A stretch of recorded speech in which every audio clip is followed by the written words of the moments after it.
everybody, we're back with another songwriting tips video, and today we're going to talk about how to write lyrics. I have 4 different tips for you that will help you make your lyrics really interesting and expressive. The first, and I believe the most important tip about writing lyrics that I have to share with you today is to have a clearly defined message that you want for your song before you start. Your message is just what you want to convey through your song.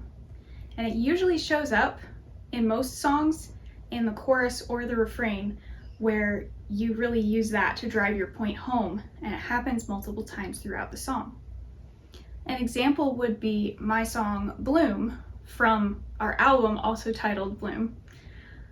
For that song, I wanted the message to be, it's a new day, it's a new year, it's the beginning of spring, everything is renewing, and it's time for me to really put myself out there and do all the things that I was meant to do, that I know I was meant to do, and that I want for myself. And so that's the message that I was trying to convey through the lyrics. Today's a new spring day, a day for new beginnings. The ice melts away, the birds are all singing, awake, awake, it's time for you to bloom. So yeah, have an idea of your message before you get started, because that can help you come up with the initial phrases that are going to be the most important phrases in your lyrics. Tip number 2 for writing lyrics is to figure out what sections your song is going to have and what those sections are going to be about. I'll give you 2 examples of this. We'll use Bloom as one example again, and then we'll also use my song The Dragoness of Kelnian as another example. They're 2 totally different songs with 2 totally different messages.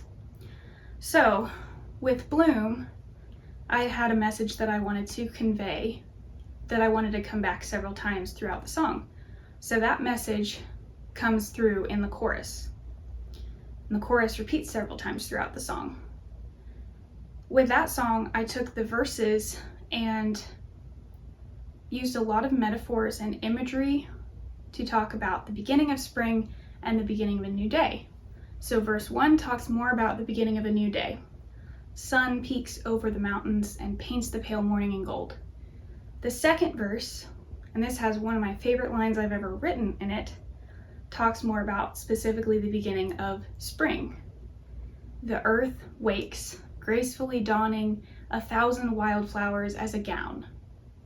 So those were my 2 different ideas for my 2 verses, adding context to the theme or the message that I had in my chorus. If you have a song that's telling a story, which is something that I like to do a lot with my songs, and that's what The Dragoness of Kelnian does, then it's really helpful to map out what parts of the story you want to happen where. So in The Dragoness of Kelnian, the very first verse is kind of the setup. There's this girl, she fell, she lost her memories, she showed up in this city. The second verse is kind of the transitional material, kind of the middle stuff. She's living in the city, she still doesn't remember who she is, and there's just something missing in her life, and she can't figure out what it is, but she's just kind of there, existing.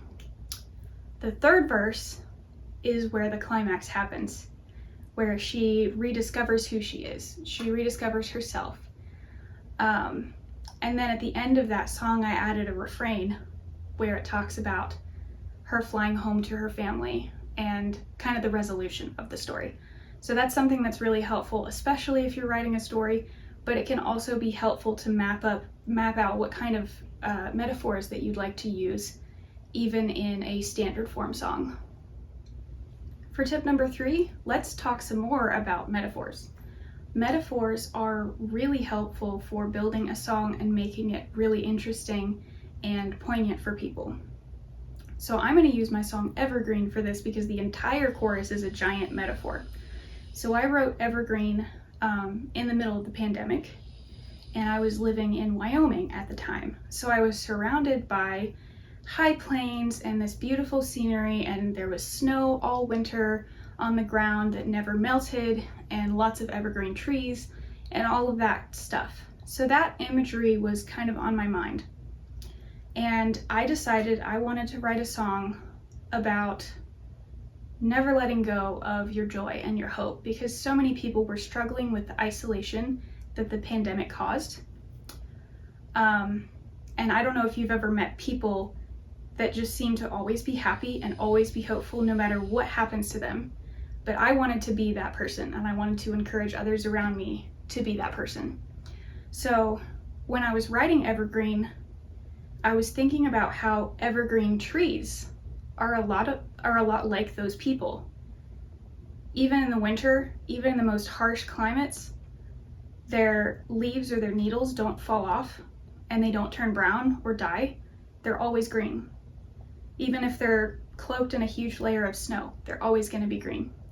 So that entire chorus is a metaphor comparing the resilience of an evergreen tree to hope. And that's something really powerful that you can do in your songs to convey your message. That's a good idea to come up with when you're trying to write your lyrics is, here's my message, and what kind of imagery or metaphors am I going to use to convey that message? The fourth and final piece of advice I have for you today about writing lyrics is to use any tools that are available to you that can help.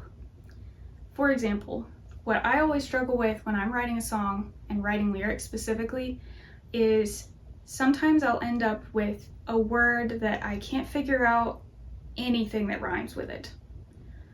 So absolutely just use the internet. Type in Google, what rhymes with X? And you'll find tons of options. Another great source of information is thesaurus.com, because another way of figuring out your rhyme scheme is replacing that word with something that means the same thing and rhymes with more things. So that's been really useful for me as well. The third tool that I find really helpful is actually ChatGPT. And I'm not saying you should go and have ChatGPT just write all of your songs for you, because I don't do that either. But it is a really helpful tool, and I'll tell you why. So it is pretty limited on its song forms. It will give you a very standard song form. It will only do 4-line stanzas. And it's gotten a little bit better. It used to keep the lines really short, but now it's sometimes it'll give you longer lines in your stanzas. So very basic cookie cutter song format. It's not going to give you anything really complicated, but it's really good at coming up with neat metaphors and neat phrases and just ways of saying things that are interesting. So what I like to do is when I'm starting my song, I put my message and my theme and all the information about it into ChatGPT and have it give me like 3 songs. And sometimes I'll go through and be like, oh, that's a neat phrase. Maybe I want to use half of that phrase. And so I'll steal 3 or 4 words out of it because I like how that sounds, or I like the flow of it, or something about how it feels, stuff like that. So I'll steal little bits and pieces from several different things that ChatGPT has given me and use it to craft my song along with my own imagination. The cool thing about it too is even if you were to steal about 50% worth of your song from ChatGPT, it's not going to recognize that it wrote it if you put it kind of mixed in with stuff that you came up with. So do with that what you will. I have found it to be a really useful tool to give myself ideas when writing lyrics. I hope some of those tips have helped you if you're struggling with writer's block with your lyrics, and I'll see you next time. Have a good one.